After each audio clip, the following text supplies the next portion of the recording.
Hello everyone, nubkeks here. Welcome back to Nub Raids, and in today's video, I am lucky enough to have 13 mythical champions. They're spending quite a lot of money on them, to be fair. But I'm going to go over the 13 mythicals that I have, talk about number one, how I've built them, how I'm using them, number three, actually, how strong do I think they are? And number four, how much fun am I having with them? How enjoyable is it to have these champions? Are they cool? What do I think? It's very much a subjective sort of video, but hopefully it's entertaining and engaging, and so guiding you through what I've actually done with my mythicals, what I might do differently in the future, etc. I've already changed Corrosa a bit since using her yesterday, for example. Yeah, we'll go through it. Should be fun. By the way, I think fun fact, so I got Aphodus and Frolni from Remnant Summons for free, and then Embrys, Mikage, obviously, and Karnage, obviously, were free as well from obviously from content in the game. So I've got 5 of these for free, and then if I've got 13, and 5 of them for free, it means I've got 8 that I paid for, or well, pulled from shards I've collected. I've collected close to the maximum of the freely accessible primals in the game, close to the max. And yeah, so there you go. I mean, it gives you an idea overall. Let's dive in. Corrosa, first of all. So, I'm fairly mixed on this champion. To be honest, you can see my whole first dive into her from yesterday. Now, I will say, I was pretty darn disappointed by her. I've not fully given up yet. I'm not giving up. I do like this champion. This champion is almost great. She's not great. She's almost great. You can see this glimmer of that's really awesome in her kit, and it just doesn't quite come together. My biggest problem with her, and I've had to change her build, right? She swaps to her alternate form, and the idea is you buff up True Fear the enemies, and then you go in with this massive nuke. Brilliant. What's the problem? The problem is she just gets True Feared about 80 or 90% of the time, because everyone is running the Wand of Submission in Arena, so she just gets feared and then misses her turn half the time, and it's just, honestly, it is so frustrating. It is like, honestly, I've got a really heavy standing desk with lots of stuff on it because I'm a content creator, but if I was physically capable of flipping my desk, I would flip my desk. This drives me mad. Now, what I've done instead, I've now rebuilt her to be your alternate form with 100% crit rate, and I'm literally just going to ignore this move and just use her A2 because her A2 is actually great, and we'll use the A3 to cycle back to the A2 using the extra turn. Absurd, but that's where we are. I'm also going to try her out with the Ward of the Fallen blessing. This blessing only really works at 6-star, but I'm lucky enough to have it. Should be pretty good. We'll see. But yeah, I have her built in 4 Savage, 4 Stone Skin. The goal is to sort of stay alive and then either buff up and protect the team with Unkillable, or potentially remove all debuffs and put on a big shield in her base form, and then flip to her alternate form. Her base form it's a decent support, not quite right. She really struggles to stay alive despite having the Fortify buff and a really powerful passive. She just doesn't have the stats to back it up, or the sets, or the relics. Really, you just can't afford to put them on her to back it up. It's my experience. We'll see if Ward of the Fallen helps. I will test her some more. I'm going to swap her to a damage relic as well. We're going to go YOLO. But yeah, at the moment, I have to say, for me, Corrosa is like a 5.5 out of 10, probably. She's almost good, but not, like, almost great, but not great. She's fine. She's good, but her kit doesn't really come together properly, where she's like this unkillable tank in the base form protecting her team, and then always has that threat of swapping to the alternate form. It's more like she just dies in her base form, and that's it. She's dead. Or then she swaps to her alternate form, gets True Feared. But again, she has some really cool things in her kit. I'm not giving up on her yet, but I've been pretty underwhelmed. I think 5.5 is fair. Frolni up next as well. I've had him for a long time. I only just got Corrosa, but I've been testing her out quite a lot because she looks cool. I think I like the dominatrix. She looks cool.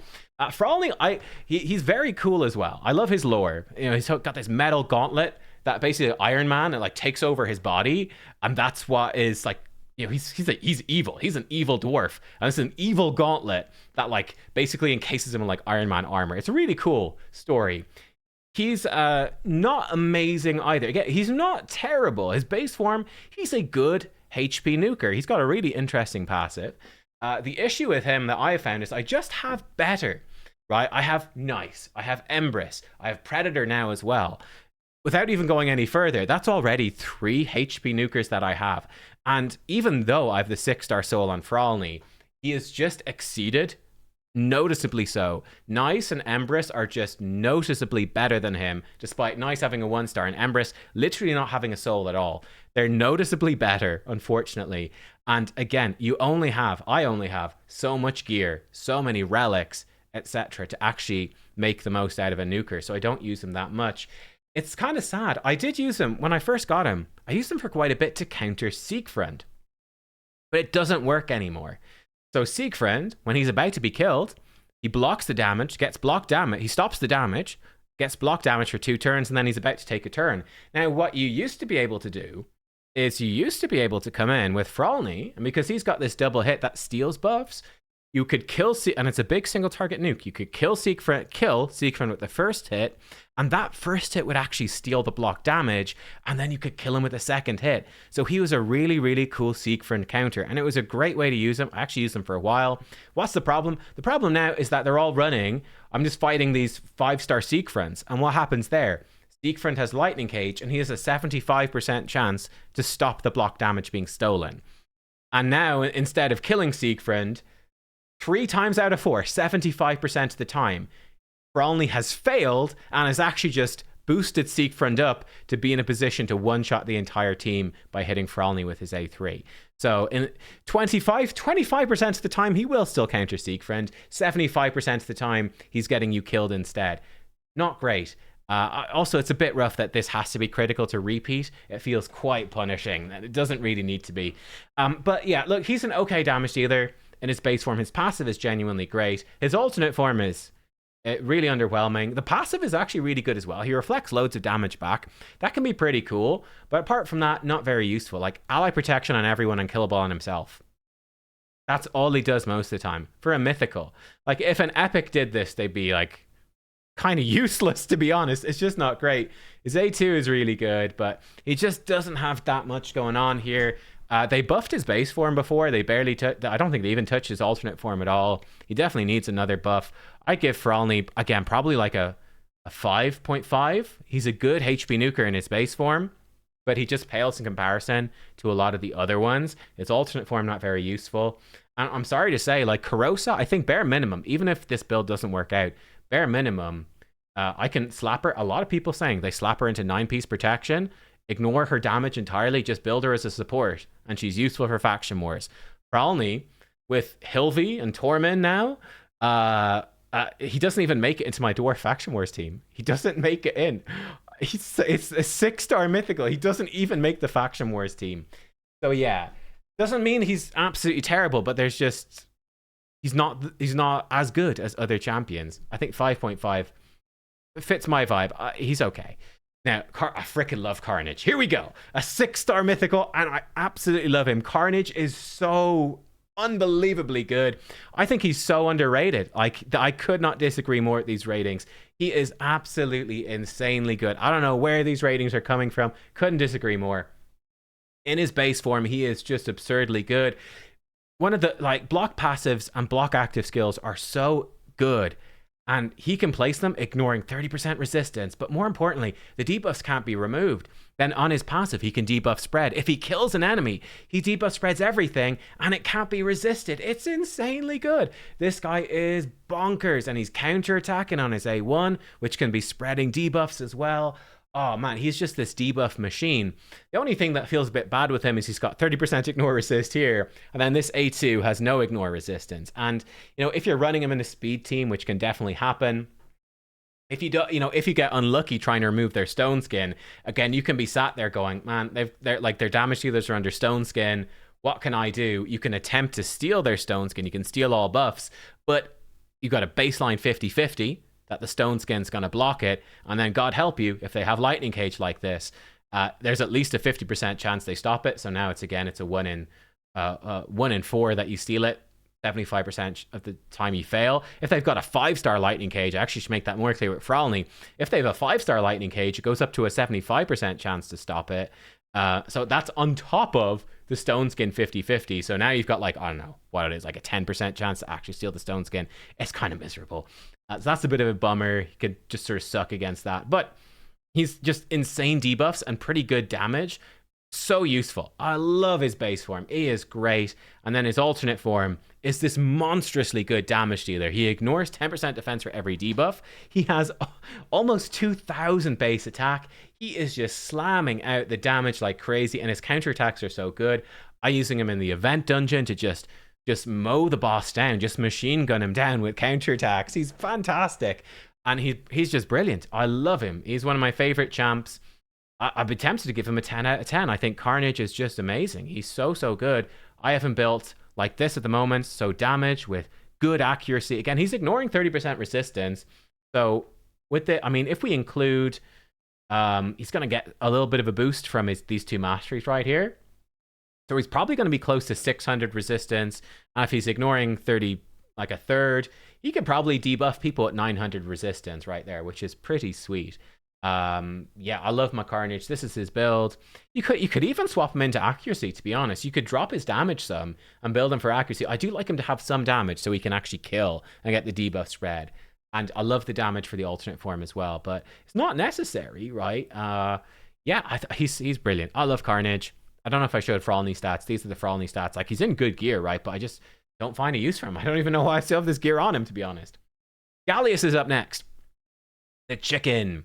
So Galleus, really fun. He got a great buff. I think he's got terrible in-game reviews. These are very out of date because he got a really good, but one of the best buffs they've given to Mythicals, full stop. But he's like self-buffs, fully restores destroyed max HP as well, which is cool. But increased defense for the team and revive on death, but with an extra turn. Then he comes in with a really nice AoE nuke that can provoke, gives him unkillable and counterattack. And then his A1, counterattacking with decreased speed, and also does damage that's enemy max HP, which is really cool when he counterattacks.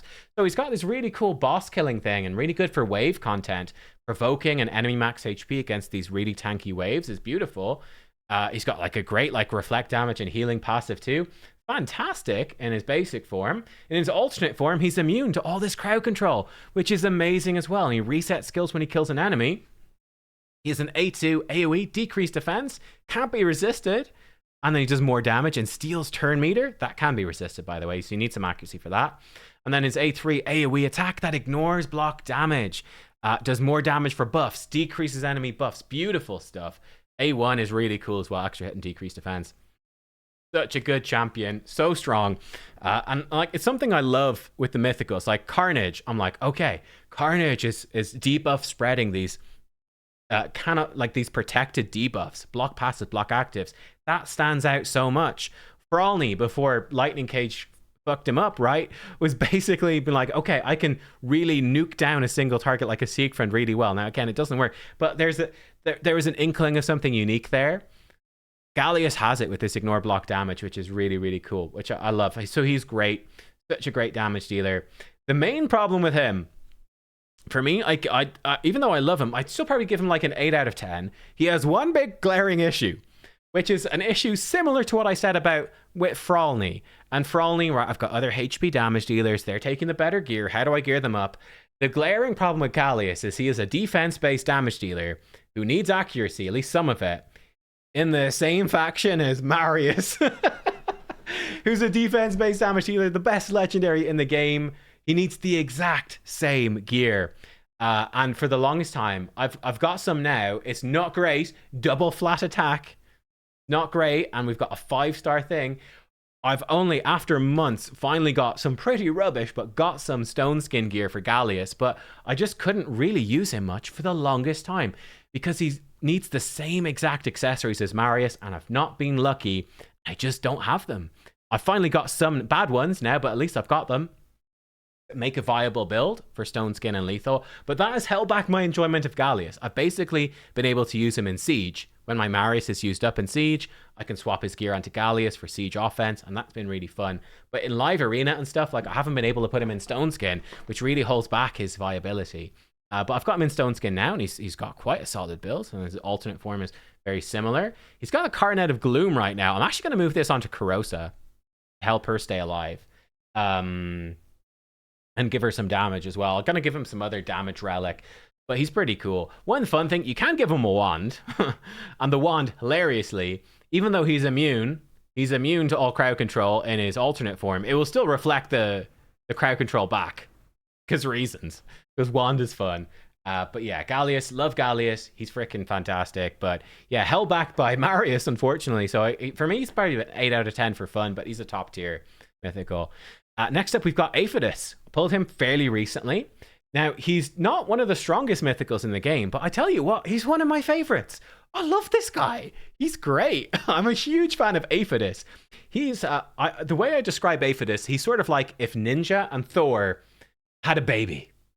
It would be Aphodus, because he's coming in. He has the burn, and he's got the decreased defense and perfect veil like Ninja, and he's got like some ramping up stuff like Ninja. It's a bit more awkward, but then he's got the double AoEs like Thor. So you got like the AoE, and he self buffs increased attack as well. In fact, for his whole team.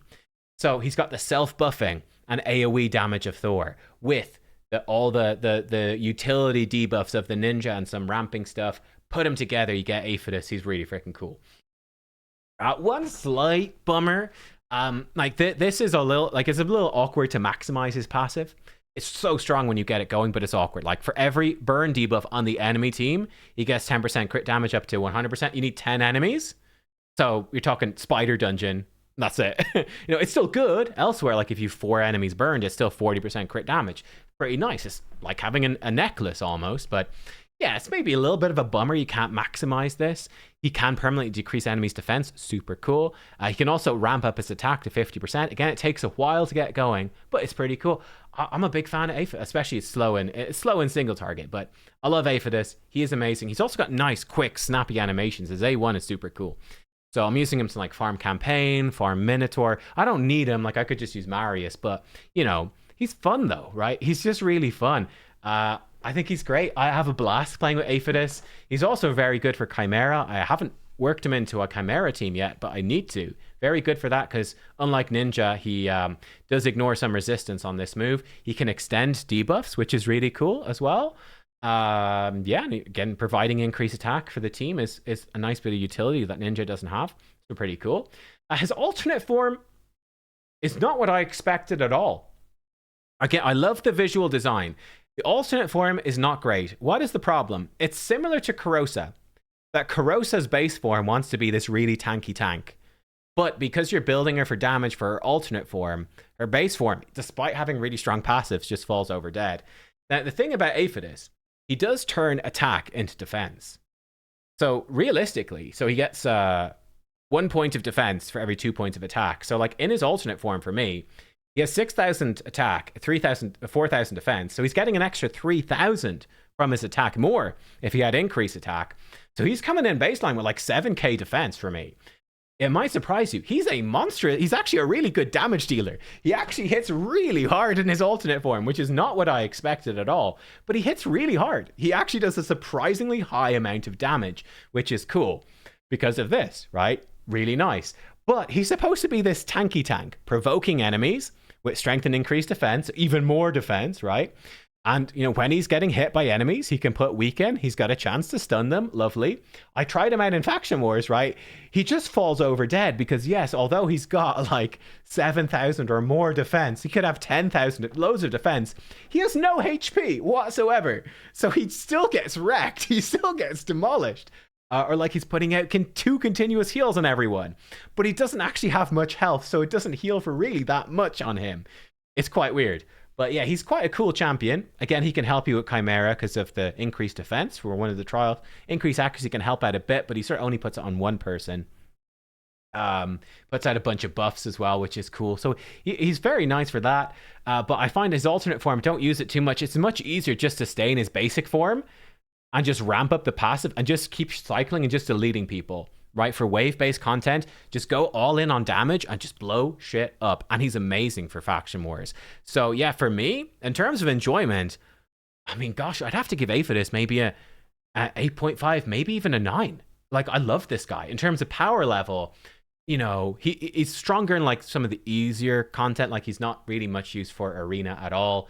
And to be fair, like his alternate form being not great definitely holds him back. Like, he'd be so much better if he also had, I don't know, a HP conversion as well, so he could actually tank some hits. Maybe he'd be too strong. I don't know. But I love an Aphodus. Fantastic.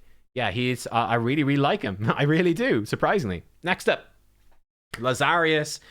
Very, very, very strong mythical. I really, really enjoy this guy as well. So I've got him built extremely fast. We're going maximum speed, but with 100% crit rate. I've actually gone way over. And crit damage, and we're building attack as well. The lovely thing about him, he does turn attack into damage reduction, which helps him stay alive. And the perfect fail is going to give, number one, he can't be targeted by single target attacks. I mean, unless everyone else is dead or everyone is under perfect fail, I suppose. But you know, he's typically not targeted by single target, and it gives him some AoE damage reduction. So he's got, you know, he's decently, he's not massively tanky, but he's reasonably survivable-ish in his base form. He's not terrible, and he's got the revive, which is cool. But he's sort of like a super arbiter, boosting up, increase attack and strengthen with turn meter boost and turn meter pushback. He's got the full buff removal and a block debuffs on your team and block buffs on the enemy. Now, he decreases buffs before attacking, which is great. So he can actually, like, yeah, remove block damage and kill people past it, or remove unkillable and land a kill, which is cool. Well, shield and say what. Base form is fantastic. Alternate form is a damage dealer. It is difficult to max, like, this is a super intensive build. But like, he's a damage dealer in his alternate form. Nice AoE nuke. Stronger if people are alive, which is, yeah, for each alive ally. Cool. Also stronger for debuffs he removes. His A3 ignores a bunch of stuff and defense. Steals turn meter. Hits hard. His A1 is decent-ish. He's got a cool passive where he's self-buffing. Provides his own increased attack crit damage, which is great.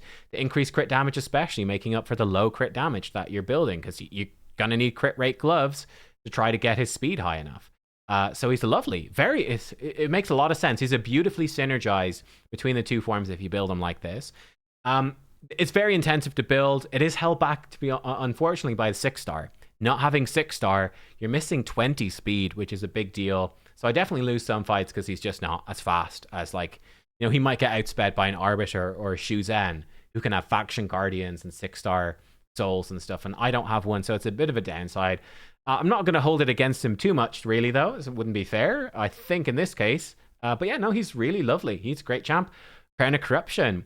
I think it'd be even better, probably with Lens of Intangibility, because he's getting perfect fail anyway, but giving him, like, loads of damage, beautiful. But Crown of Corruption is great. It also gives him survivability, taking less damage. Again, it gets a lot stronger at 6-star, unfortunately. But this is a lovely relic for him. So yeah, it's a very, very, very intensive build, but it makes him a super fun champion where you're like, he can be my speed booster. But let's say they've got a Fabian or something, and that Fabian is unprotected. I go, oh, well, he's going to lock out my team and remove these buffs. If I buff up, well, I can swap to my alternate, and I can snipe that Fabian out, and then I can lock out the enemy teams for just effectively for one go, but still pretty sweet. So I love Lazarius. He's good. If you don't have this crazy gear, you can absolutely build him as just like for his alternate form. Just build him, I don't know, decent. Build him like a Karnage, right? Like, not this much accuracy, but some accuracy, good speed, and some damage, and you'll be good. Or just go all-out damage can work as well. Though, again, his A2 and his base form is great. You ignore 20% resistance, but it's still worth building some decent accuracy on him, I think. But yeah, I'm a big fan of Lazarius. I give him a 9.5 out of 10. My main problem with Lazarius is Marius, unfortunately. Because he pushes enemy turn meter back, you just get slammed by this, where Marius's thing. Again, I think this is a huge... Maybe I'm slightly biased because I'm a Lazarius user. I think this anti-turn meter thing... The fact that this anti-turn meter thing... The fact that this mastery... It's just dead. You literally cannot take this mastery because of Marius's passive. That's literally why that mastery is never taken anymore, which is absurd. I think this part of the passive is ridiculous, but it's very, very punishing to Lazarius. It means if you do turn meter boost with him, you basically need people to be in Stone Skin behind him or Feral or whatever, or you need a debuff remover. Like, you can't run people without that protection because they're just going to get enfeebled half the time and then they're screwed. So it's a big problem. But yeah, so that's sort of the main issue with him. Marius is so common, and this turn meter pushback is very bad against Marius because I don't think Marius should be like that personally. But hey, there we go. Not a popular opinion because I know, I get it. You're saying, Nub, don't say anything about nerfing Marius because it doesn't matter if it might be good for the game or anything like that. It makes my personal situation worse, and that is unacceptable. And to be honest, I mean, it's to be fair, I understand, right? It's a heroic. I mean, what? It's a heroic attitude. The definition of a hero, someone that cannot accept putting the public good and the welfare of the entire game and everyone over their personal gain. Yeah, fair. Sorry. A little rant there, a little rant. We're nerf wand as well, man. Speaking of nerfs, this is why I'm building up to it. Nell, I've got a Nell Blackteeth. Don't like this mythical. Sorry, I don't like her. So what's my problem with Nell? As I said, I take it, for me, it is a mark against a mythical when you can't use both their forms. I think a good mythical is one where both their forms synergize, work well together, and you're actually using it. With Nell, she is so overpowered with the Arachnelixir Relic and Lethal Dose Blessing because she's putting out poisons whenever an enemy receives a buff, is healed, or has turn meter, and it ignores block debuffs. This is so overpowered that you just build her like this and she just wipes out teams and they can't do anything. And you basically go no crit rate at all, and you're just building her loads of attack and loads of accuracy. And it's honestly, I've got her, and I'm telling you right now, it's pretty obnoxious. Another thing about it, it's not pay to win and broken enough for you.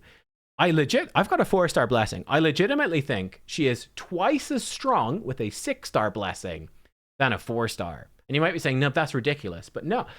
So baseline, she does 100% more damage with poisons at 3-star.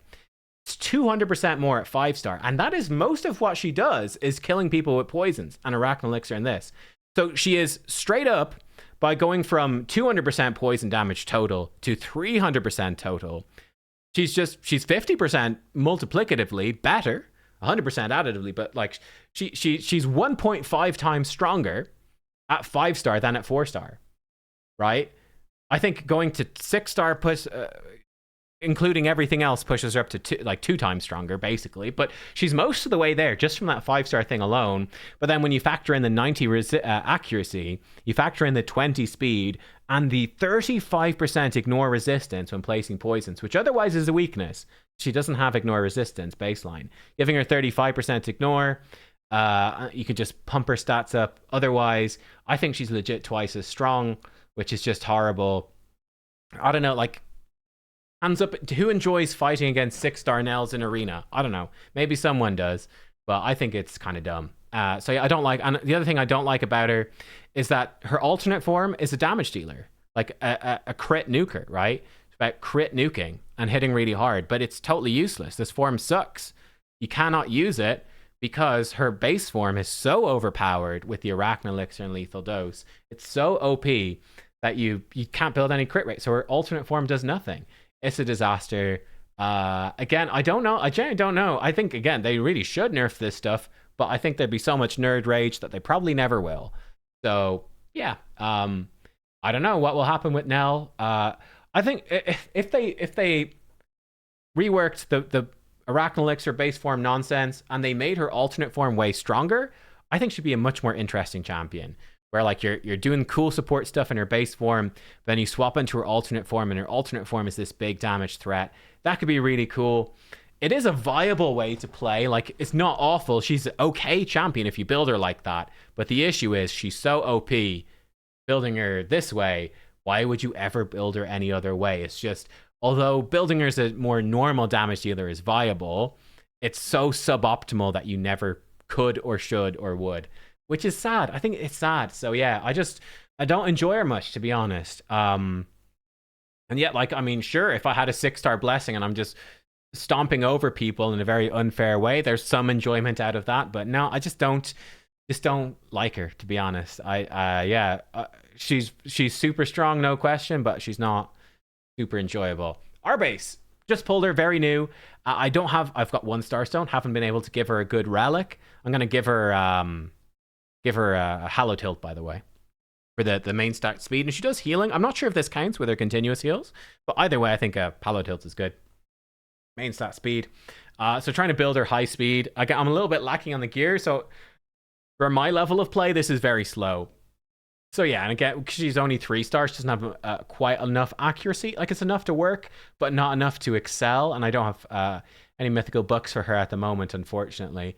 But yeah, we'll work on her. But so far, and first impressions, loving her. She's wonderful, a wonderful champion. My main issue has been the lack of speed from the relic, and obviously we don't have 6-star. But yeah, I think she's this fantastic support. Yeah, like the big turn meter boost, increase attack and increase accuracy. Lovely for enabling your debuffers, like your bomb champions, your lockout champs, your crowd control, whatever. Beautiful. She can remove buffs here. Fantastic. The AoE block active skills, great. And then she can very naturally cycle into her alternate form. And because you're building a really high speed, she's cycling through these turns really well, and then even back into her base form. And you can really like cycle between them in a beautiful way. It's been my experience so far, just using her a bit in just classic arena and running her in faction wars. I've got all 3 Sylvan mythicals. It's hilarious. Easiest faction wars ever. But she's wonderful for it. But yeah, like taunt with Stone Skin, great. AoE leech and burn, really good turn meter pushback and putting out heals here, decreasing their speed, taking damage from allies. Lovely, really nice champion. Big fan of Arbais. Yeah, she's great. She's like what a mythical should be. 2 forms, beautifully synergized, works well. Great uses for each, not overpowered. Yeah, it just all clicks. It all makes sense. I think she's like. Probably 10 out of 10 design-wise. It's too soon because I haven't used her enough to rate her for fun. So far for me, I mean, to be fair, probably like a 7.5. The issue I've run into is that I'm just struggling to get her speed high enough to use in arena. So she's just sort of getting outsped, and you get kind of wrecked if you're relying on her for that.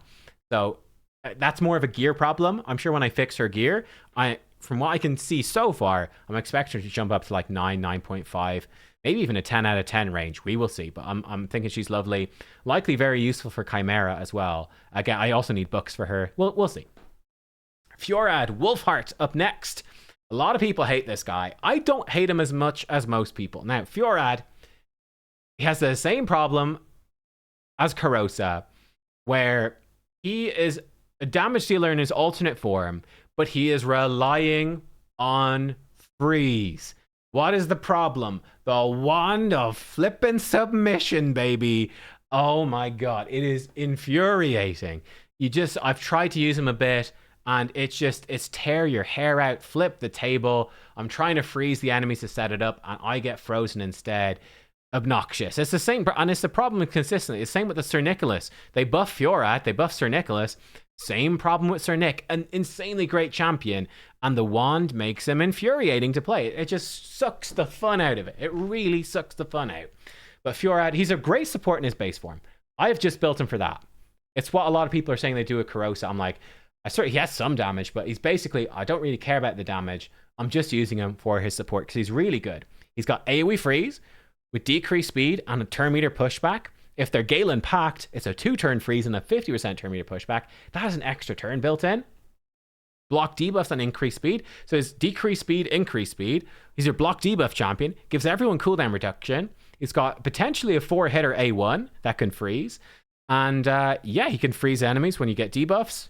Pretty cool as well. Again, you try to use this in arena, the dude just gets frozen himself and you're so annoyed. But he's pretty cool. I'm using him a little bit in Fire Knight. Obviously, Dwarf Faction Wars, he's great. I got him with the Torch of Thraldom, which is kind of fun, because I mostly use him in Fire Knight, where Newt is in there, or for Faction Wars. I use him. He's also very good for Grim Forest. He's a lovely little support, but again, it's a huge disappointment you can't really use his alternate form. AoE, double hit if they're under crowd control, but it's so unreliable. It does push their turn meter back. This doesn't do great damage, but it's decent utility. This A3 is a great nuke. Ignores 100% defense and block damage if they're under freeze.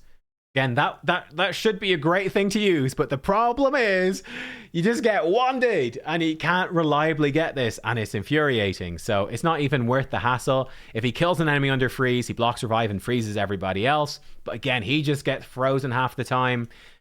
When allies are killed, he can freeze enemies, or again, half the time he can freeze himself. More than half the time, because if multiple enemies have wand, he's definitely getting frozen. Let's be real.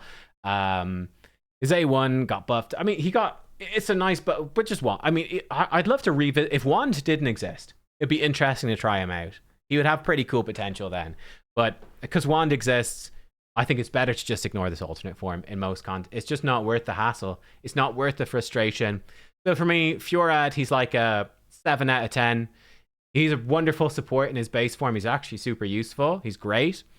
but you have to accept that he's not really a mythical. He's a legendary, but a really good like this kit is a really, really, really good legendary kit. It genuinely is.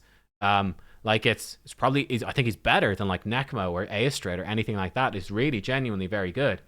But you just have to look at him like that, which is a bit disappointing. So yeah, he's like a 7. Androc the Glorious. Probably similar, probably like a 7-ish out of 10 for me. Fun champion. So he's a great support in his base form. The best thing about him is actually the passive, combined with this, where he's increased resist, but he's giving your team resistance for every buff on all allies. So between increased resist and he can extend it and this passive, he can basically make your entire team, without building intentionally really any resistance at all, he can make everyone resist basically everything that is resistible, which is wonderful. Oh, it's lovely. So you can build like very easily, slap Androc in, and you've built a resistance team, which is cool. So like I mostly use him for clan bosses. I slap him in with Titus for Chimera. Titus and Chimera has a problem where his shields get stolen by ultimate form has 2 chances to remove it per ultimate form. The Viper has 1 chance per. You can make it a 97% chance he resists it just by having Androc there, which is wonderful. And yeah, he's giving you turn meter when you get crits. Yeah, he's just pumping out lots of healing, lots of defensive buffs, loads of resistance. He's really not, you know what, give him a 7.5 out of 10. Like, he's really great for that. My issue with Androc is that his alternate form, because he's so strong in his base form, I actually have him in shield set. You could also run him 9-piece protection, because he's putting out lots of buffs. It's arguably stronger, but I needed a shield set on my team, and I didn't fit in my wicks well, so... Yeah, his alternate form, not as useful, and this holds him back. And it can often feel crippling to switch him into his alternate form. Losing that base form feels so punishing. It can be a feels bad moment, and that brings his score down for me. They buffed his alternate form damage a lot and utility a bit, but yeah, it just ends up not being great. Like, he can decrease enemy turn meter, but pretty much all the bosses are immune to it. Yeah, increasing ally accuracy is just not actually that useful. So yeah, but he can remove all buffs and do block buffs. He does an enemy max HP nukes against bosses. It's nice. The AoE decrease resist, weaken, and feeble is nice. Again, like the decrease resist, but this tends to be just overkill and not actually useful. The weaken is good. Again, bosses are immune to enfeeble and turn meter reduction. So again, it feels kind of bad. And his A1 decreased defense, it's only for 1 turn. Again, that feels a little bit bad, to be honest. So yeah, he's kind of all right, but he's so strong in his base form, it's really hard to justify using the alternate form at all. And like, yeah, like you're building him, trying to get him 100% crit rate, trying to build him with good speed. I don't know. It doesn't. His forms don't really mesh very well, to be honest. I think you could build him for his alternate form and do like a really interesting alternate form focus build, but then you're kind of crippling his basic form, and it's like his base form is so strong for PvE. So yeah, I think he's like a 7.5 out of 10 for me. He's fun, but I can't really make good use out of both of his forms. I do use them both in Faction Wars. He's useful to like enfeeble. The Tetsuya wave is nice, but he can weak hit. If it feels bad, he's the wrong affinity. Yeah, Androc, he's cool, but held back by gearing. He's geared. You just can't gear both forms at the same time, and that feels bad. Lady Mikage up next. I'll give her like a solid 8 out of 10. Great champion. Really great. Yeah, just pumping out. You know what? 8.5 out of 10. Maybe even 9. Like, she's fantastic. Maybe a 9 out of 10. Right. Big ally attack. Beautiful with the increased attack crit damage. Her A2 is so good. Then her A1. That Shadowkin. I'm going to give her a 9 out of 10. The Shadowkin combination. Beautiful. It limits her power a little bit, that it's not your highest crit damage ally, it's only Shadowkin, but I think that's fine because it's still so good. So you kind of want to run her with a Shadowkin damage dealer. I will say one knock against her is, which Shadowkin damage dealer do you run her with? I run her with Ninja, and it's insane. But if you don't have Ninja, because he was a time-limited champion, Toshiro's really good too, but he's a mythical, you start running out of champs. Like, there's Harima, she's good. Tetsuya is great, good champion, but his A1's not that good compared to like a Ninja. Or like Yukimasa is great, his A1 is not that good.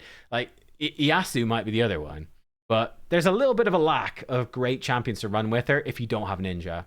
So I feel like Ninja was like the free one, but he was time limited. I think that is, for me, important. It's a little bit of a mark against her. Now, for me, a half ninja. She's amazing. Beautiful combo. Really satisfying. I'm giving her a 9 out of 10. I've got her like Perch Shadow, Relentless, just pumping out the extra turns. Yep, and just sort of building her for PvE. Her alternate form is lovely as well. And her base form just kind of needs to be fast and a little bit survivable. You could build her full damage as well. It's kind of cool. But her alternate form works pretty well, to be honest, just by itself. And it's great with the high speed, right? Just pumping out crowd control and turn meter pushback is lovely. The increased accuracy and weaken, great for Chimera trials. The sleep and turn meter pushback. Pushing back the highest attack enemy. Lovely. Great control champion. Feels really good. Both forms very useful. Build a bit of accuracy on her, but she's mainly looking for speed and extra turns, and that works beautifully for both forms. So, yeah, for me, 9 out of 10. I'm cool with the Shadowkin thing, but I feel like there should be a better budget alternative to Ninja that's more accessible for just in general in the game. Just in general, actually, for everyone. Nice is up next. Nice the Shadowthief. This champion is bonkers good. I have him in Lethal and Feral right now. You could go full Merciless. You could go Lethal Stone Skin. Lots of different builds. Like Stone Skin protects him from, multi-hits at the start of the fight, but leaves him vulnerable to bombs. Feral protects him from bombs, but leaves him vulnerable to damage. Merciless leaves him sort of vulnerable to both, but gives him by far the most damage output. Nice. He's a great champion to have. He's a horrible champion to fight against. Although it can kind of, like, you fight Nice out because he's so ridiculously OP. You get so used to fighting him, it's not so bad. Now, I think where he gets really obnoxious, it's stuff I don't have, but it's when you get him with the Zibia's, where is it? Zibia's Servitude. Here it is. Zibia's Servitude Relic, where you can't get crit when his health is low. That really upgraded. Makes it so difficult to kill him, but then you combine it. He's one of the few champions to run, but it only works at a high star. You run him with the Chainbreaker Blessing, which is a 25% chance on his turn to remove all crowd control debuffs, a 40% chance to fill his turn meter whenever he gets hit, per hit, when he's under crowd control. So that protects him from crowd control. Now, I've got a more budget build, which is just the Wand of Submission and Lightning Cage to protect his buffs. Yeah, but I think because his passive and his alternate form is so broken, right? And again, the blessings get potentially doubled, so he goes crazy with investment. This guy, he is absurdly strong, too strong to be honest. He is too strong. He is OP. I think the sort of main issue is that he's supposed to be countered with crowd control, but because of Chainbreaker and Wand of Submission, you just can't rely on crowd control. It's ridiculous. And there's not many good Enfeeble. Enfeeble's very good against him, but like apart from Marius, who else is there that's viable for Enfeeble? Like, are you bringing in Bambus 4-leaf to Enfeeble him? I don't think so. So yeah, sort of a problem with Nice. And obviously you run him with other really OP champions like Galleus here who protect him from all that sort of stuff as well. But like, he's absurd. Obviously it's very fun to play with, nightmare to play against, but he is very useful for my account. I mean, I give him like a 9 out of 10 maybe. It just makes Arena a hell of a lot easier because he's so broken. And he's good in both his forms. Good damage dealer in his base form. Yeah, lacking the 2 and the 4-star does hurt here, but he can block revive. His damage isn't great. He does rely on people losing HP. So I find that without a blessing, his damage isn't crazy. And I don't have a damage relic. You wouldn't run a damage relic on him, really. His damage is not crazy, but it can be enough. His A1 is particularly good. Ignoring unkillable and block damage is beautiful. Really, really good. But his alternate form is where it's at.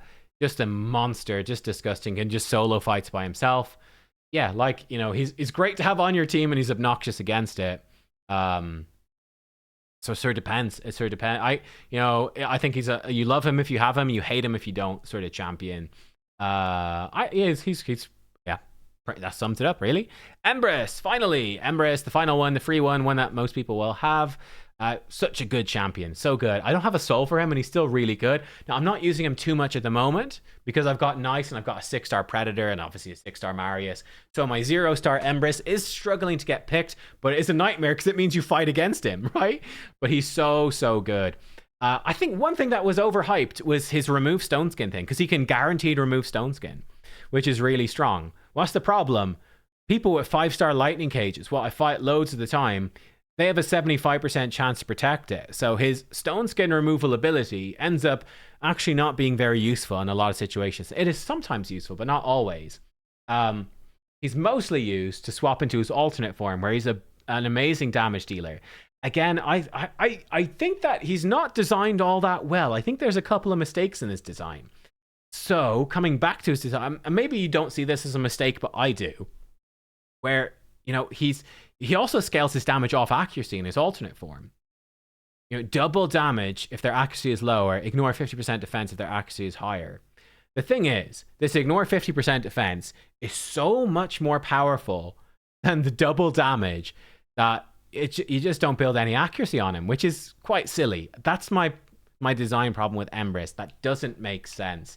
It should just be, you know, extra damage if their accuracy is lower, probably full stop, and I don't know, or like 50% more damage so that he could still do good damage to high accuracy enemies. But I don't know, I feel like that A2 design is a little wonky, because it means that his base form, you don't get much use out of it. Like, he can flip buffs into their debuffs. It's so cool. And he can steal turn meter. It's so cool. But this stuff, you're not building any accuracy on him to maximize his form 2 damage. So he can't actually do this utility, or True Fear decreased attack, but he doesn't have any accuracy, so he doesn't really land this stuff, which is so sad. He can land it if they have Necrosis, can't be resisted, that's lovely. But yeah, I feel like you don't get to maximize his base form because of his alternate form, which is a bummer.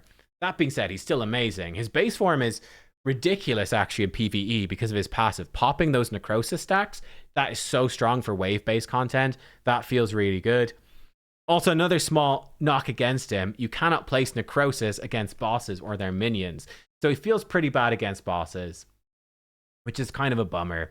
Yeah, so that's a bit of a knock, but still, he's insane.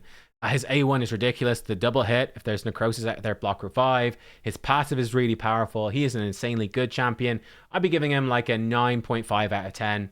He's super fun to play with. He is very scary to play against. He loses half a point for me because I think the synergy between his two forms is a little... I mean, you could say, like, it's intentional. You're supposed to get the big damage A2 in his alternate form and then use the irresistible effect here, I guess. For me, it's not that elegant, to be honest. Like, it's only okay. So for me, it's not going to lose a whole point or anything, but I'd knock half a point off him. I'd give him 9.5. So there you go. That's my ratings on him. And again, you're sort of building him Stone Skin Savage, building him fast, so he can potentially remove Stone Skin.